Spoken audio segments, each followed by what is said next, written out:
What's going on, everybody? Welcome back to another Uncaged podcast. This channel is all about the journey to the top 1%.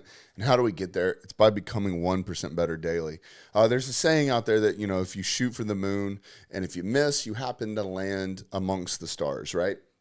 Something very similar to the things that we do inside of Uncaged and the things that we believe in. And it's also why the first 5 days of the free 30-day challenge is all about goal setting. Like, it's the audacity that we have when we set goals is outrageous, but it has produced some of the coolest fucking results out of my life and the other VIP members' lives. And, I want to really take a stance here. This is, again, I hate timestamping these, but the first podcast of the year. And we set, if you haven't been following the journey, we set an extremely audacious goal in the last 2 months of last year. And I'm recording this prior to the drop, and it hasn't even crossed over the first of the year yet. And I'm letting you know that we hit that goal. I'm standing here right now in front of you saying that we set an audacious goal that a lot of people didn't think was going to be possible, and we fucking hit it, right? And what's so fucking cool about that is coming up towards, the halfway point. It was a lot of work to get it to through the first half. But that compounding interest, the compounding growth effect made the second half incredible. I mean, we added 25 guys in a 48-hour period, right? It's just really incredible to see what happens when you put in the work. But part of that, because I don't want to hit on that too much because we talked about that last week, but throughout this process, what you've started to see is guys get comfortable with setting uncomfortable goals, guys shooting for the moon. And the funniest thing about that is, so the way the kind of story or analogy goes is like, all right, you shoot for the moon, and if you miss, right, you'll be among the stars. But that analogy is really kind of taking it to where that's the expectation, right? Shoot for the moon, you're going to miss, but at least you'll be much further along than where you are today. Whereas the way we kind of look at it is if you shoot for the moon and you plan it accordingly, like you have the proper series and sets of tools in your arsenal to accomplish it, such as goal setting, right? That's you deciding you're going to shoot for the moon. Well, once you start to go through that process, especially in the 30-day challenge and anything that Uncaged teaches, it's cool. We set the goals. Now fucking what? You don't just get to set an audacious goal and tell me that that's your fucking dream life without putting any action to it. So then we start to focus on efficiency strategies. How can we get better, right? You start to go through all this stuff. And then you start to go through all these levels of things that truly tie together that make you more deadly of a fucking man. You get your health in check. You get your wealth in line. You make sure your relationship's a priority, right? You go through this entire transformative process where you're paying attention to the man that you fucking are and improving the parts of your life that need help, and then doubling down on your strengths, right? So you start to go through this whole process where you improve yourself in all three of these areas. And that bleeds over into literally everything else in your life. And then you start to focus on how can you be held accountable to this audacious goal of shooting for the moon that you set, right? Because now once you have this entire, just these assets in your life, part of which is doing the fucking work like we talked about last week, is now it turns into shoot for the fucking moon and you just might fucking land there, right? The guys in VIP make fun of me all the time for saying everything's a math problem. And we kind of jokingly, it's like, if you want a blowjob, you do dishes enough, you'll get a blowjob, right? It's a math problem. One blowjob is 5 sets of dishes. I'm just kidding, but also there's some truth to that. But the cool thing is once we start to look at that, that's one member's math problem. Just This is another members math problem. We start to sit down and break down what is necessary to accomplish these goals, right? And when you start to do that, you start to have different things that you measure success with. It's not always a dollar amount, right? A dollar amount to us is just a KPI, a key performance indicator on the trip to the moon. That's it. But you can start to evaluate that in different increments of measurements, right? So I don't know who you are, what you do, and it's up to you to be smart enough to reverse engineer this for yourself. But say that you have an online like digital product or whatever the case is. That means that you can reverse engineer a dollar amount of, okay, I need to, my goal, I'll use one, we'll use a different example, $750,000. Out of the 750 grand is what your goal is.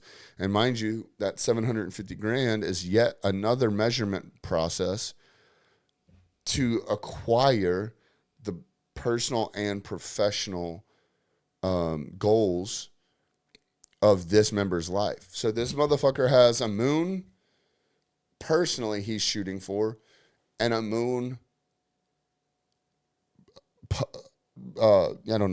professionally, sorry. So he's got a moon personally and a moon professionally that he's shooting for. Well, now we took all the things that made up these moons, which are these goals that he's shooting for, and then we put a dollar amount on it. One of the guys was literally, and this is the way I talk to him, because this is the same way I talk to myself. It's like, man, like I want to do this for my wife, and I want to do this for my family, and I want to do this for us because, we've never done X, Y, Z. Well, how much is it going to cost? Well, I don't know. Well, motherfucker, you don't want it that fucking bad, do you? Right? So once you determine the things you want, you have to put some sort of an ability to acquire those on paper, which for most is a dollar amount. It is a financial exchange, dollars for dream, whatever that looks like. And so anyways, for this example, it's $750,000. Out of that $750,000, I don't know the exact math. It's like 65 grand a month, 60 grand a month, something like that. 60 to 65 grand a month. Cool. Now we have some of the bite-sized pieces that we need to establish, okay? 60 grand a month, that's 2 grand a day, all right? Out of 2 grand a day, what do we need to be able to produce in order to acquire 20 grand a day? Whatever the case is, maybe it's 30 grand if you're only working 20 days, whatever it is, right?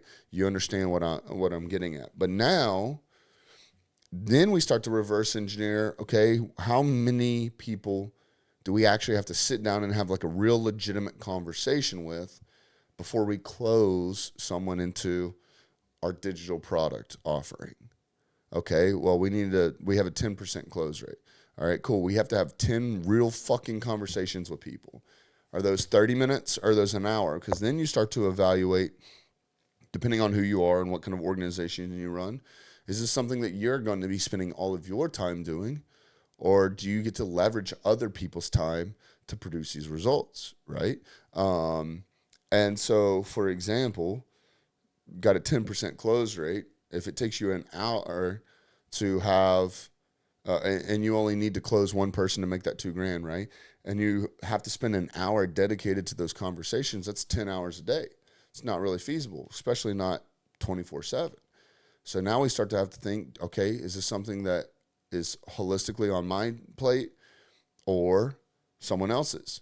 If it's holistically on my plate and we know 10 hours of just conversating isn't feasible, we say, okay, cool. How can we cut that time in half? That education gap where they go from, product to problem aware to product aware, or problem aware to solution aware to product aware, right? How do we shorten that gap now so it doesn't take an hour-long phone or conversation, but only 30 minutes? Now we have 5 hours a day. Now we start to evaluate the possibilities of improving that customer journey so that we can get to yes sooner. So anyways, 10 full conversations to close one deal to make the $2,000, which is what we have to do every fucking day, or maybe $3,000 if it's only, Monday through Friday, whatever the case is. Well, then how many people do we need to be in front of to see our offer to even take us up on this like discovery call or sales call? Well, we got a 10% close rate at that, right? Okay. Well, now we need, or let's call it a 1%, right? Whatever that fucking math is, 1,000 people is what I'm going to say. Now we know we need to get our offer in front of 1,000 people per fucking day. Well, how many, views or impressions or this or that or whatever does it take to get in front of 1,000 real, like, actual opportunities? Well, we need 100,000. Okay. We need 100,000 views or reach or impressions, whatever the KPIs are that you use to track. And it changes from business to business, organization to organization, industry to industry. But regardless, now we know every fucking day we have to be able to produce 100,000 views is what I'm going to use. Eyeballs. Okay, well, how many pieces of content has to go out? How many social media posts have to go out? How many DMs are you sending? How many actual personal text messages or phone calls or voice messages are you sending, right? You start to really evaluate all this. Once you do that, then it's just a numbers game. It's just a math game. You want to learn how to call the damn leads more? Fucking get with Drewby. Sign up for Call the Damn Leads. Start learning sales processes. It's just a numbers game. The issue is the difference between the motherfucking rock stars in sales, a lot of which come from Call the Damn Leads, is the amount of dials or the amount of touch points or the amount of contacts or the amount of conversations or the amount of closes that they have, right? Well, yeah, no shit. The fucking top dog sales guy has more closes than the bottom guy. Well, how the fuck did he get those closes?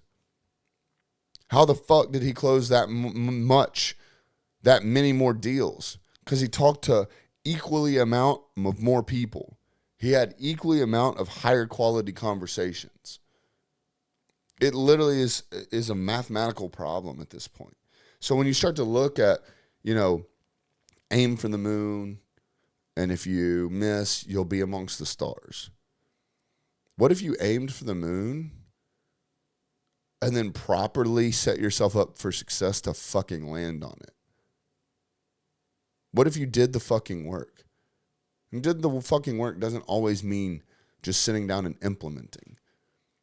It's coming up with a solid game plan to be able to accomplish it. We say it all the time, if you don't know what you're aiming for, you're going to miss every shot you take. Like if you don't know the math on some of this stuff, right? If you don't know the math, this guy, he's got to make $345,000 this coming year, this year right here. He's going to do it. Why? Because he's got the fucking game plan now. He's got the cheat sheets. 2 weeks ago, we talked about the cheat sheet to life. He's got the cheat sheet. The cheat sheet to life back then was doing the work. Was what we talked about two weeks ago. The cheat sheet here that I'm talking about is doing the work, just different work. The structure, the plan. This is the first of the year. Everyone's got these audacious New Year's resolutions. New year, new me, blah, blah, blah, blah. Literally, probably before the next episode drops, a huge percentage of them will have already given up. In a month from now, probably less than 10% are still actually doing the work. And I guarantee you the people that are in that top 10 percentile actually came up with like a good structured plan on how they were going to accomplish it. I want to get back into the gym. Okay, motherfucker. What gym are you going to? What days of the week are you going to go? What workout routine do you have? What's your nutrition plan? How do you start judging success, right? And that's what's fun about, Uncaged and the real authentic ways that we talk to our guys. We said something on one of the roundtable calls the other day. So we got a lot of guys in the health industry. We got a lot of guys that really just are avid, in the gym, very active, athletic. And we got a lot of guys that are just now starting out, right?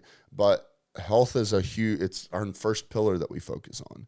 And so we had quite a few personal trainers on the call, and we started talking about really something similar to what we're discussing here today, about getting prepared for this year and all the work that it's going to have to take. But then we started to discuss these math problems that we had literally just broken down for, two of the members.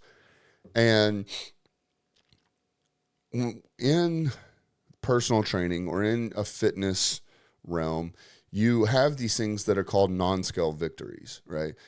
Some people get so caught up in tracking the fucking scale that it'll start to discourage them from the success that they're actually seeing.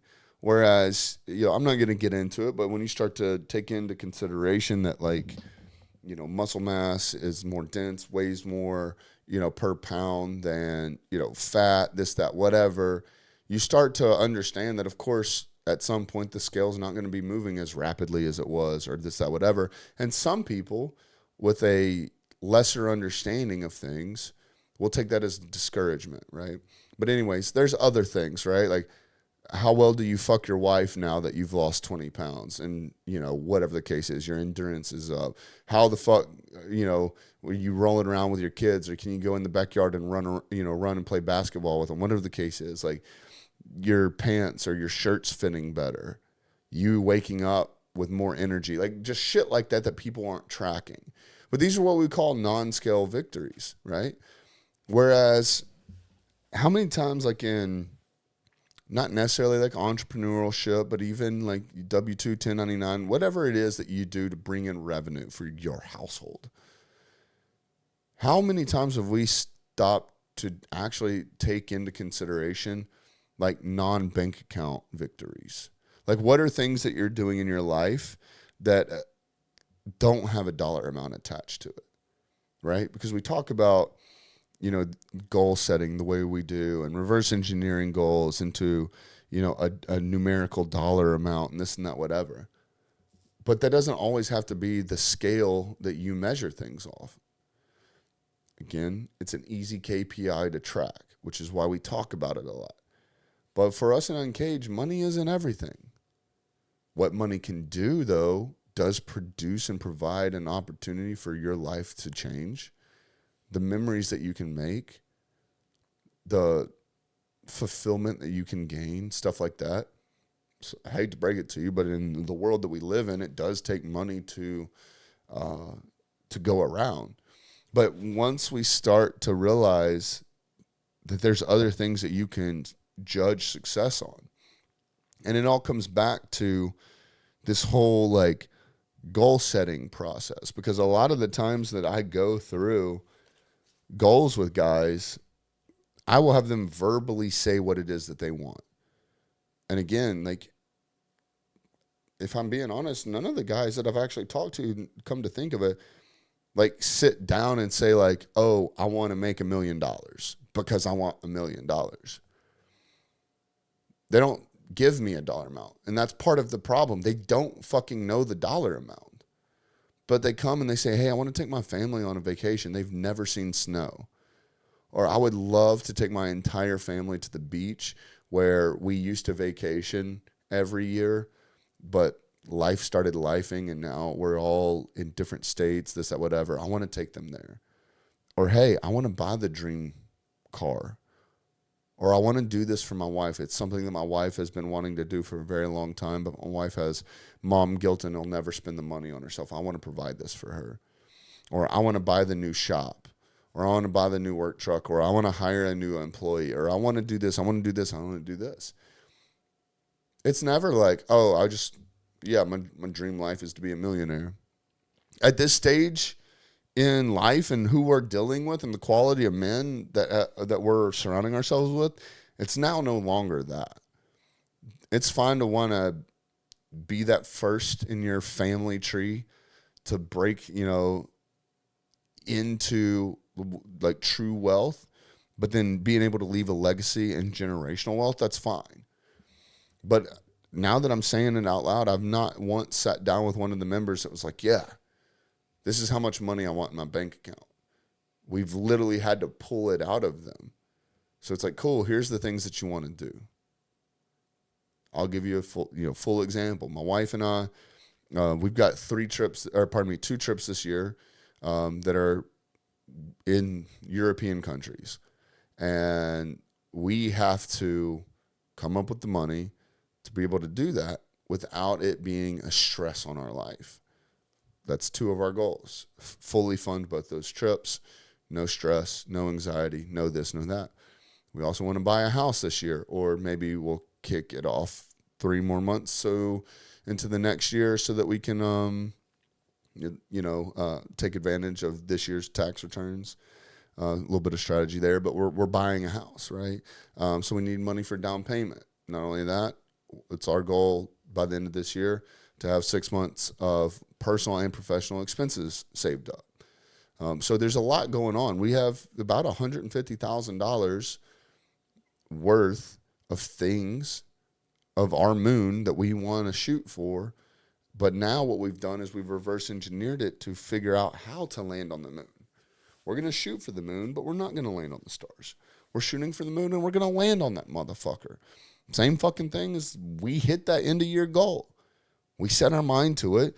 We make the math problem, and then we get to it. So now, all these things that are non-monetary but provide some level of support and trust for us. Like the 2 trips that we're going on that, my best friend, shout out Jaybird, wedding and Heather's brother's wedding. So 2 things that we absolutely want to be involved in. But how do we get involved in these memories? And not only that, how do we make the most of it? Spend, a good amount of time, both trips over there, Euro tripping, right? That's something that we want to do. Those are memories that we want to make. Those are, we're going to have Lottie with us. Like, this is something that, we've wanted to do for a long time, and we have the opportunity. So now how do we make something on our bucket list, our dreams, that moon, come to reality? Well, we got really real. What countries are we going to? Where are we staying? How are we getting there? What airlines are we flying? Are we taking a plane or are we taking a train, right? How long are we staying in each? What things do we want to see? So now we have the dollar amount of how much these trips are going to cost, which now gives us the game plan on to achieving it. The house, call it visualizations, call it speaking it into existence, call it whatever you want. But Heather and I, we know how far our money can go. We have multiple different options, and we start getting dialed in. We know literally how much money we need for a down payment because we know the things that we want. We've studied it. We've gotten specific about it. So now we've got that, and we turn that into a dollar amount. We know how much our personal and professional bills are going to be by the end of this year. And that's our end of year goal, is to have 6 months of our end of year, bills saved up. So now that we see that, which if you think about it, you have to make double the money or 150% of the money, whatever it breaks down to. It seems like an audacious goal, though, right? Shooting for the moon. You're like, fuck, man. If you're going to put, 50% of your years back, if you were going to do 12 months, you'd have to make double. So it's a little less than that. But regardless, it's an audacious goal, right? But you start to look at all these things. Now we have our dollar amount. So then we take that dollar amount and we reverse engineer it into all the things that we need to do to accomplish it. And it seems so fucking crazy until you make it so fucking easy. You can make it so easy and reverse engineer it all the way down to what do you have to do every fucking day? What's the step you have to take every day? Because you've now laid out this entire path. It's your job now to make sure that you stay on that path, that you check in on it regularly, that you make sure that you're heading in the direction that you need to go. But whatever that is, once you have this mathematical equation filled out, now the conversation isn't shoot for the moon and if you miss, you'll be amongst the stars. It's shoot for the moon, and we're going to land on the motherfucker. So, dude, if you need help with this, first thing I'm going to tell you to do is go through the free 30-day challenge. Like, specifically, the first 5 days is going to blow your fucking mind. And then the next 5 days will show you exactly how to do it. The next 15 days will actually show you ways to improve your health, wealth, and relationships and how it ties back to this stuff on hitting your goals. And then the last 5 days rather, are going to really come at you on how you can hold yourself accountable to it. So that's the first thing I'm going to tell you to do. Go through the free 30-day challenge. And once you can prove to me you've made it through the 30-day challenge, which I will know because you follow the instructions and you get involved in the feedback threads. Once you do that, come to me. And if you need help, like I said, I do this all the time for our VIP members. If you need help reverse engineering some of this stuff, that's what we're here for. We are here to help you not only aim for the moon, but land on it. So if this episode meant anything to you, if you got anything out of it, please let us know in the comments. Give us a share. If you got any more questions about VIP or how to get involved in Uncaged more, hit us up. We'll talk soon.